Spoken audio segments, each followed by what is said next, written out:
So when it comes to the story of Bleach, we all know that Ichigo has had a lot of trials and errors throughout the series' run. And because of these trials and errors, there's also been a lot of teachers, of which our main character has had to endure over the remainder of the series. But before we get into that, this video is proudly sponsored by FakeSpot. Just like the name suggests, FakeSpot is a really cool service that helps you shop and avoid being scammed while doing your online shopping. This is used by a mobile device or web browser extension by telling you if the product seller or comment reviews are in fact fake. For example, buying figures online can be a difficult task if you really don't know the signs of authenticity. For example, I have a real one right here and I have a fake one right here.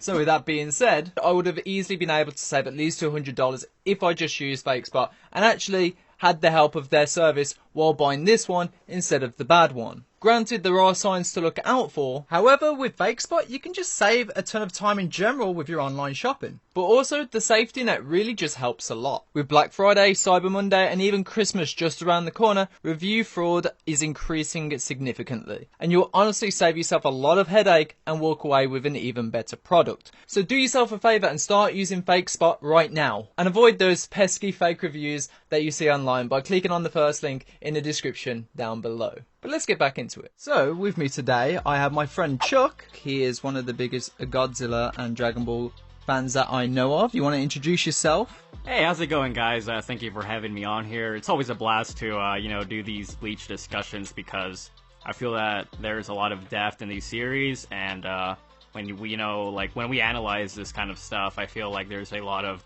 different perspectives that may arise from it. And as you said, let's go over the people that made an impact in Ichigo's life, and I guess other people in the cast as well.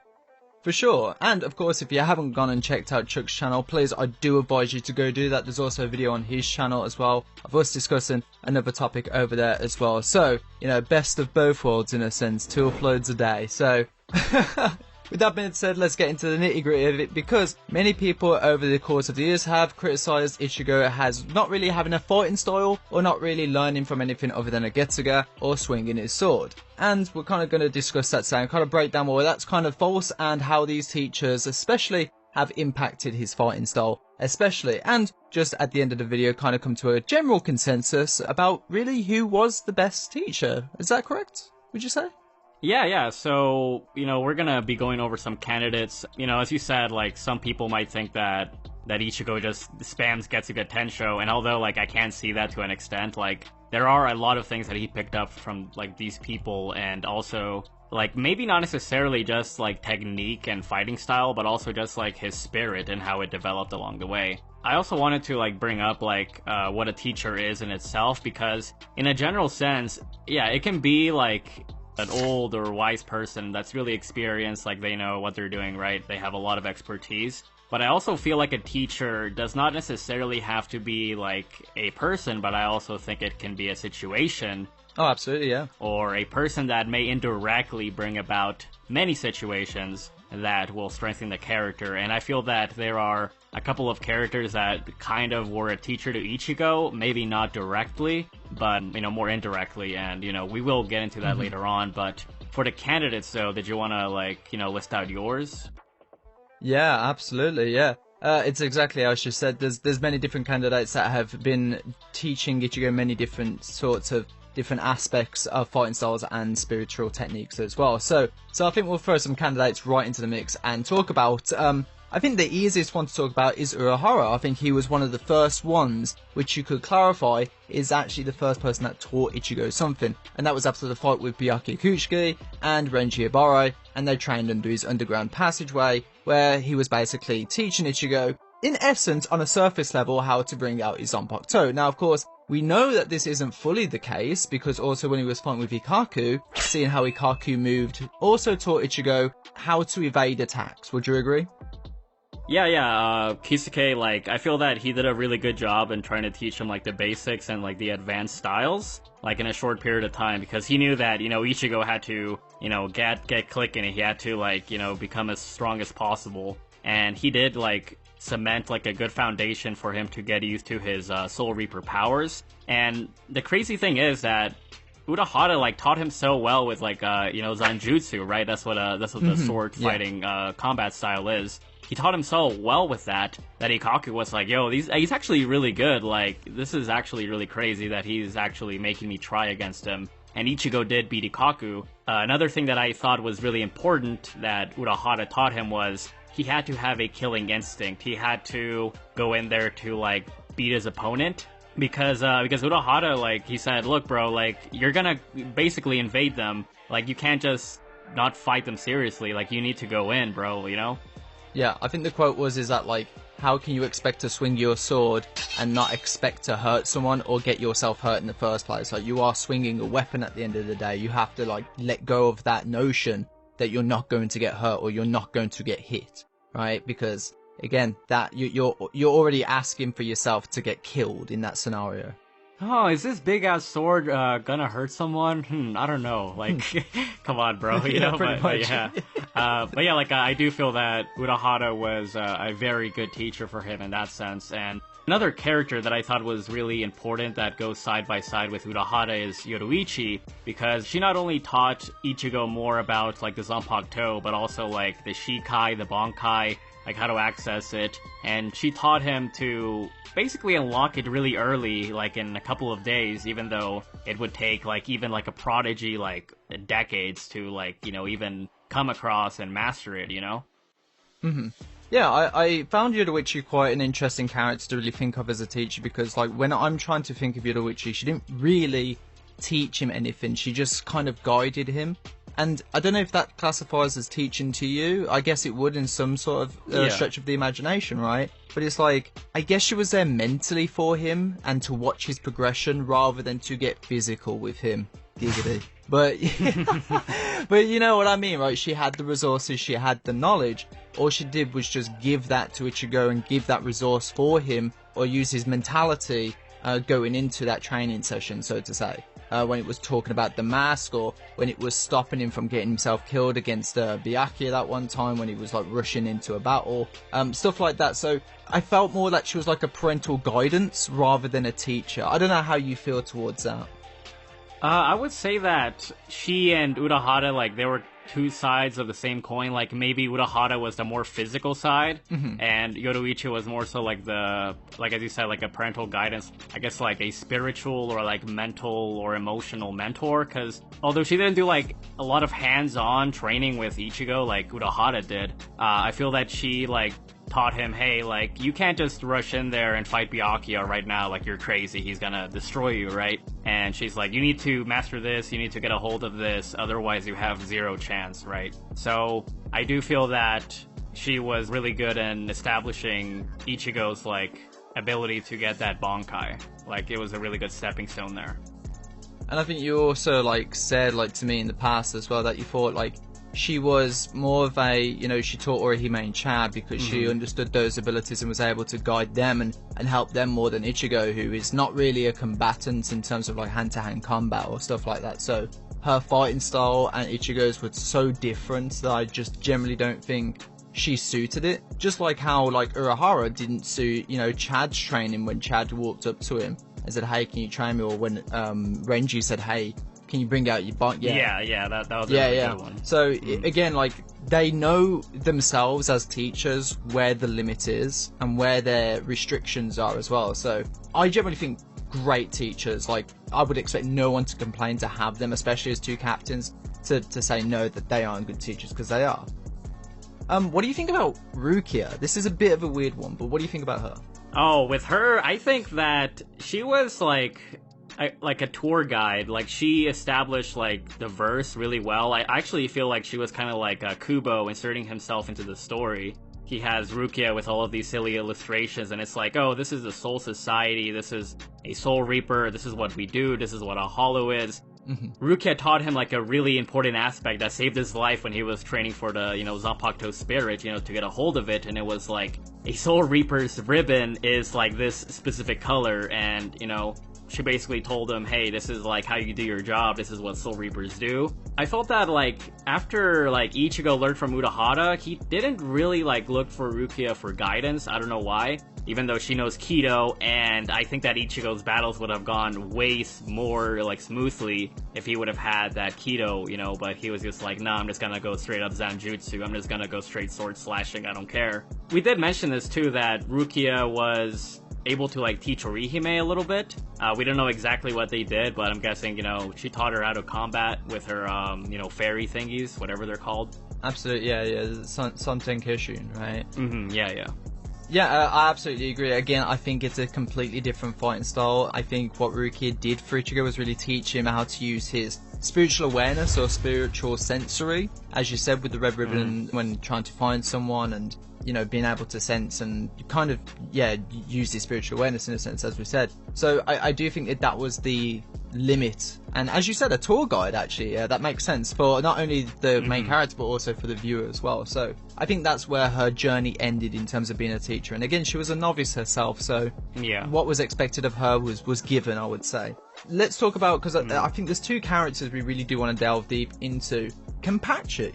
Like, here's the thing. Kenpachi is a very interesting one because, again, we didn't really touch so much on it on the Rivals video, right? But he was definitely, you know, they shared similarities, especially talking about instinct, talking about, oh, Ichigo, you want the power to protect, right? But in order to protect, you need power, and that's what you're instinctually wanting. So he wasn't so much of a teacher, but more of like, he gave a life lesson to Ichigo that made him kind of realize a part of himself. And that in and of itself is like teaching as you fight, right? Learning as you fight. How would you feel about Kenpachi? With Kenpachi, I felt that he had a lot of duality with Ichigo's hollow side, because the hollow side was more aggressive, and he was telling him, hey, you need to, like, dominate your opponent, you need to beat the hell out of them, like, you can't give them, like, any, like, leverage, you can't let them, you know, get the upper hand, you need to, like, defeat them as quickly as possible. And, you know, that was one thing that he was berating him for when he was fighting Byakuya. He's like, bro, you didn't know how to use your Soul Reaper power correctly, and now your own body got destroyed, so now I have to take over. And that was that whole, like, you know, conflict of the horse and the king. And also, like, when Ichigo is, like, training with this hollow side of him, he sees Kenpachi in, like, in, like, his mental realm. And he's like, oh, like, what are you doing here, right? And Kenpachi was pretty much, like, another, like, way for Ichigo to see that, yeah, he needs to have a killer instinct when he's fighting, because how can you be that strong? How can you be this talented in fighting and you, like, don't love fighting, like, and you don't, like, expect to, like, kill your opponent or stuff like that, you know? Absolutely. It's like kind of indirect teaching, right? It's like he didn't mean to do it, but, like, what he was saying resonated with Ichigo enough to a point where, you know, it did open up kind of like a world mindset through his fight with Kenpachi. Would you say that there is a difference between him and Grimmjow, or do you think they're completely the same, and Grimmjow, especially his fight with Grimmjow, was just the result of what Kenpachi and Hollow Ichigo was teaching him all along? Do you think there was any learning curve within Grimmjow, or was that just pure, like, the result of what we were learning from him? I feel it's a mix of both, because, like, as we discussed in the Rivals video, you know, we said that Grimmjow was kind of like the external component of Ichigo's, like, conflict with his hollow side. And I do feel that because of, like, his hollow side and Grimmjow telling him, like, you want to kill your opponent, like, you know, hollows and Soul Reapers, they're destined to, like, fight each other, and combine that with what Kenpachi told him about you have to defeat your opponent by, you know, going in on them, I do feel like Ichigo learned that to save others, he has to not screw around. He can't be play fighting. He can't, like, be half-assing by swinging his sword. Like, he has to mean that he has to protect the people behind it, you know? Absolutely, I completely agree with that. I would say a few more. I'd say there's the Royal Guards. I think, you know, out of the Royal Guards was only really two, and that was Namaya and his kind of teaching of Ichigo, talking about the Zanpakuto is not a tool. Even though Ichigo kind of already knew that, it was kind of more cementing it in, like saying that whatever you were thinking is completely wrong, you need to change your worldview. As well as Ichibei as well, talking about, you know, giving him wisdom. I know it's kind of cliche because that was his, like, kind of point in the series, but, like, there was the acknowledgement from Ichibei and teaching him in the terms of knowledge, but also Namaya in kind of guiding him towards his true self. I wouldn't say they're so much teachers, so to say, but they did give advice that did progress Ichigo later on down the story. Is there anything you want to add on that? Yeah, so with Nemaya, he didn't really, like, directly teach Ichigo, like you said. He, like, pushed Ichigo to learn within himself and, like, learn about his ancestry. Because that whole, like, trial with the Zanpakuto was for him to, like, really learn who he was. And since he failed to do that, even though he, like, accepted his Hollow and Soul Reaper side, it's like, what? I have a Quincy side too, and I didn't even know about that. So then Nemaya, you know, he's like, oh, bye-bye, like, he just sends him off, and then once he finally, you know, talks to his dad, he learns, you know, all that stuff, and then he comes back, you know, renewed, and he knows what's up with his spirit. So, like, in a way, as I said earlier, a teacher can also be like a situation or a character that may indirectly lead them towards a path, and through him basically telling Ichigo to screw off, you know, go away, Ichigo was like, okay, I need to, like, learn who I really am. And then with Ichibei, like afterwards, you know, like, once Ichigo left, he was like, oh, he's, like, really strong, and the other captains were like, oh, well, yeah, I mean, yeah, he's more powerful, but he's like, not only in that way, also spiritually, because he is sure of himself. And it's kind of similar to what Gin was talking about with Ichigo's eyes, because when he was gonna fight Aizen, like, right after he came back from Wekamundo, he had, like, this face that he was really scared, right? But then once he learned about his hollow side more and accepted it, his eyes were different. He was more sure of himself. And I feel that that is what Ichibei meant by him, like, having his spirit in the right place. Like, he knew everything that he needed to, like, learn about himself. I think it's really interesting with Ichibei because seeing as he is, you know, all-knowing and he is, you know, the knowledge of all things, right? Shinigami Yoda, basically. Basically, right? It's like he almost brought Ichigo to the Soul Palace specifically to fail. Now, I don't know if that's a teaching method. I don't know if you want to class that as a teacher. I don't know if you want to class it as a guidance counselor. I don't know what you want to class it as, but the fact that he gave Ichigo, you know, the kind of, you know, he sent him to Nemaya because he knew about his heritage. He knew about how his progression was not going to fix the situation that they were in. And Nemaya planned for Ichigo to fail at that instance because they needed to break him down for him to get better.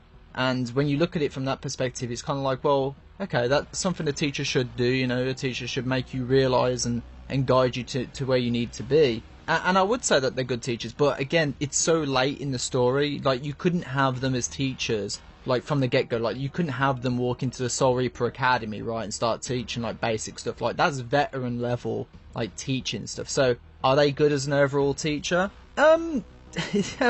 Probably not. It's very specific for them, especially. And I think I was going to talk about Shinji. Is there really anything to talk about Shinji? Because he kind of just, like, again gave knowledge about being a wizard and having a hollow mask and whatnot, and then kind of helped him, well, I'd say help him for the training, but he basically protected Ichigo through his training with his visored form or hollow Ichigo form or whatever you want to specify it as, because the comments will just, you know, be overly specific regardless. So I don't really want to say much about him unless you do. With Shinji, I feel like, I mean, he was more so trying to teach Ichigo so he could get him to join, like, their group, right? Like, you know, join the cult, basically. but also, like, you know, Ichigo did, like, he did want to learn more about how to control his hollow side. But I do feel like, even though he taught him more so for his own benefit, he told him, like, how to control his hollowification and, like, use it longer and to, like, not let it take over him completely until, of course, you know, Ulquiorra killed him, basically, and then that is when it unearthed. But it was a good stepping stone for him to learn more about who he is and his hollow side, because during the Byakuya battle and afterwards, you know, he was, like, in a really confused state of mind. He was like, I don't really like this hollow side of me. Like, it is really destructive. It is really bad. You know, I don't want anything to do with it. But then Shinji's like, nah, bro, you gotta, like, you know, work with it, you know? Yeah, I think the only thing I can really recall him really teaching Ichigo about is just basically saying, hey, you're leaking out a bunch of spiritual energy that the whole world can essentially feel. And that was really the only kind of advice or kind of, I guess, reality check that he kind of gave to him that comes from the top of my head. But I think, I want to include these two, unless you have something to say about them individually. Zangetsu and Hollow-Eyed Ichigo. I think these two, to me, definitely is the foundation of being the mastery of teachers. And, you know, just to give my points on this is that obviously every Soul Reaper, every captain, they always meditate with their Zanpakuto, something Ichigo rarely did, and that's, of course, where the Thousand Year Blood War comes into play. You know, as, you know, extensions of himself, being Zangetsu and Hollow Ichigo, they paved the way for him. They taught him, you know, what it means to fight. They taught him about, you know, instinct. They talked about, you know, wanting to fight for what you love, even if that means giving up everything. Talking about, like, even the Nishan philosophy of, you know, if you look into the abyss long enough, you become, like, the monster of yourself, essentially. And those real groundbreaking mentalities and those roadblocks, especially when he was fighting Grimmjow as well, and he was, there's an illustration where Ichigo is breaking out of the chains that are holding him back, and that was his fear of his hollow self, really cements what Hollow Ichigo and you watch were always trying to teach him, but they couldn't outright tell him, because obviously he was too young, too naive, and, you know, too arrogant to the world, especially. Way too confused. Yeah, and of course, you know, Hollow Ichigo did his best in teaching him fighting styles and fighting moves, such as the swinging of the sword, such as, like, Killing Instinct, and while Zangetsu, or Yuabak in Ichigo, was more so teaching him about accepting himself, kind of how to kind of use his weapon as a partner, not as a tool. I know Nomaya kind of did that, but, you know, kind of giving him that trust, and also, yeah, having that trust in his power as well, because especially when he's fighting Kenpachi, it's like, you know, I'll give you my power, but you have to trust me. So there is no better teacher, essentially, than oneself. Yourself. Yeah, exactly. What do you feel?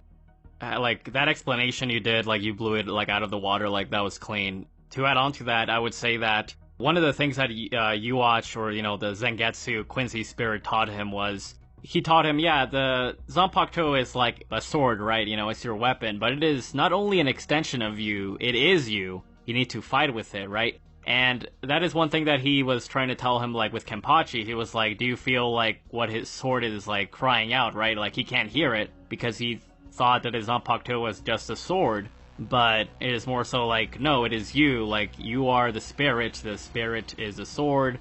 And one of the things that Yuha wanted him to do was to learn about his heritage so that he would get his Quincy powers, and then he would, you know, jack it eventually. But in a way, he technically led him towards him finding more about his Quincy side, because he was like, how do you expect to, like, do anything, like, when you don't even know about, like, your own mother? Like, you don't know anything about who you really are, right? This kind of leadways into Yuha, right? Like, I wouldn't say that he's, like, a teacher in, like, a beneficial sense. Like, he wasn't actively trying to help Ichigo, right? Like, no shit, like, he's the main villain. But I do feel like, in a way, he did, like, guide Ichigo to learn more about himself, and in a way, with his Zanpakuto, like, those aspects, like, all came together, and that is when he finally, like, merged all of these forms together and became the Horn of Salvation.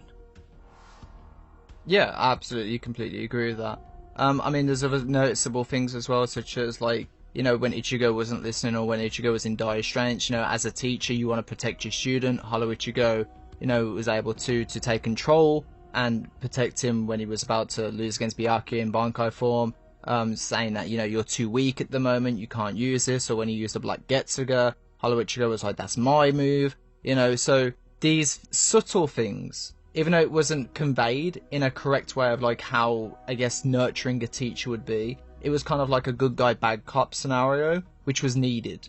And that's what I loved about the dynamic of those two, especially as teachers. Because they wanted the best for Ichigo, because obviously if Ichigo died, then they died as well, lol. But, you know, we'll ignore that for now. But yeah, as you absolutely said, it's like he needs to learn about himself before he can even learn about his heritages. So, you know, that they did the best they could for him to really progress. And again, when we talked about, you know, him fighting, or going to fight Aizen, and he was in that, you know, world of rain or ocean, so to say. At the end of the day, they wanted to protect Ichigo, just like a teacher does for his student. You know, what he wanted to protect, obviously, was going to put Ichigo in the crossfire, and it's almost like they needed to teach Ichigo so he didn't get hurt.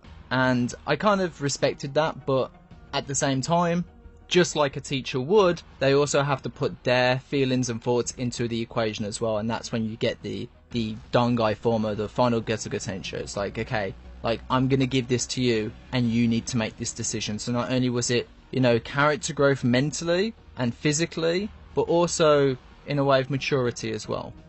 The whole decision there was, you're gonna defeat this big bad, but you have to make the sacrifice, right? You need to decide if you want to relinquish all that we have right here, right? You like relinquish these parts of your soul forever, right? And even though obviously he gained it back, at that moment Ichigo was like, I have to part ways with, some parts of myself, right? I thought that was a really important part for his character arc for sure. Absolutely, and that's why in the Thousand Year Blood War arc, where the chapter called The Blade and Me really hits, because that's when Ichigo just accepts these two people as himself, and he's not using them anymore, but he's using himself because he acknowledges them as himself. And I feel like the poetry in that is generally just absolutely gorgeous. And I think to conclude this, and I think, would you agree, you would say Hollow Ichigo and Zangetsu are the best teachers, or would you not? I would say that if we're accounting for the journey itself, if we're accounting for the beginning to the end, once Ichigo goes from not knowing anything to knowing everything, then I would say that they are. But then what if we're talking about in the general sense of long after Ichigo already knows who he is and he wants to learn more stuff? What if he wants to go to Uraharu to learn Kido, or with Yoruichi to learn Hakuda, stuff like that. So this was going to be towards the end of my consensus about this, because I really thought about this, and I was like, when it comes to Soul Reapers and when you go to the Soul Reaper Academy, etc., who is going to be there beginning to end? Obviously it's going to be Zanpakuto Spirit, right? And this is kind of debatable in the sense, because you got Toshiro in the Blood War arc, he goes back to the academy to learn basic sword styles, granted, but then again he didn't have his Zanpakuto Spirit, right? So when I thought about it, and I'm like, okay, Ichigo now, last chapter, whatever you want to class the last chapter as, who is he going to go to teach him? Would it be Uraharu or Yoruichi? Maybe, for very specific things. But I think no one is going to be able to match Ichigo other than his Zanpakuto spirits when it comes to knowing more about himself and the techniques he can use. So it's a bit of I guess it's an open-ended question, especially for the audience as well, because it's if you want to go to Yoruichi, or if you want to go to Kisuke to learn Kido or Hakudo, or whatever you want to learn, right? It's those people are specifically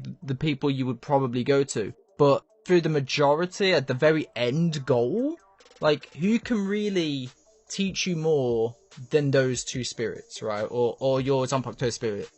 Is Toshiro going to learn any more Kido or any more, sword fighting styles from other teachers? Or is he going to go to Hyorimaru's, for example? These are, when it comes to the end goal, you're limited when it comes to teachers in the Soul Society. So I'm a bit on the wall with that one. So that's my consensus in that regard. Theoretically, even though he would have learned everything about himself, or at least mostly everything about himself at the end, there's always room for growth. Who's going to teach Ichibei? Who would his teacher be? I think it would be Zanpakuto Spirit as well, and that's why I'm you always come to a limit of how much you can learn from other people, and that's why I think the Soul Reaper spirits in general will always be your equal and your master or teacher, because you kind of learn off each other. So I can't imagine Byakuya or Kenpachi learning more than you can't go to the Soul Reaper Academy and be like, oh hey, I'm a captain, I'm way stronger than you, but hey, can you teach me this basic stuff? There's it's not equal, it's not the same. So again, that's why I'm very open-ended with it, but I absolutely agree with you. If we're talking about a general teacher for the cast, right? For would you say that Yoruichi? Kisuke all the way. Kisuke all the way. Absolutely. I think as a duo, they're the best tag team you can have for a teacher. But if I had to go for a singular teacher, without being a simp for Yoruichi, it would have to be Kisuke, because there is so much knowledge you can get from him and so many different variations you can get from him. While Yoruichi, I believe, would be more traditional. But if you want eye candy while you're learning, Yoruichi. If you want to learn the good stuff and variations, I'd say Kisuke. Yeah, and also Kisuke is also really adaptable in battle. He'll make Kidos on the fly, right? And he'll think of all these strategies. So I do feel if he was like teaching like these keto to Ichigo or whomever, he would like also help like plant a seed for them to be innovative on their own, right? As I said, Ichigo's more so like, I just want to slash people. I don't really care about these type of things, but you've also got to think as well, like, who do you think probably taught Mayuri? Chances are it was probably Kisuke for sure, and he's a completely different fighting style compared to Ichigo, so it's like, yeah, I would agree, absolutely, Kisuke is probably the most adaptable. So, overall, I would agree, Kisuke. I think that I'm completely happy with that. Yeah, definitely. And then if we're talking in terms of like who was Ichigo's best teacher, then himself, right? For sure. Absolutely, yeah. Absolutely. So, tell us what you guys think in the comments section down below. Do you agree with our consensus? Is there any names that we didn't mention that you thought should have been up there? Like Hanataro. But, yeah, tell us what you guys think. Do you agree with our points? Is there any points we missed out or something that should be discussed in later videos? Of course, if you've got any other videos you'd like to see me and Chuck do as well, please, of course, throw them in there and get that algorithm push as well. Go to Chuck's channel. We do a really cool video over there too. With that being said, thank you, Chuck, for joining the channle. Yeah, thank you very much for having me on here. It's always really fun to discuss these types of things because, Bleach is a pretty dope-ass series, for sure. I love it. Absolutely. And I'm always envious of Chuck's content, so if you haven't gone and seen it, I do recommend you do because he puts in some amazing work. Thank you, man. Other than that, no problem, bro. Other than that, I'm going to catch you. Because like you guys, of course, have this fine open hands. And as always, people, peace out. Yeah, peace.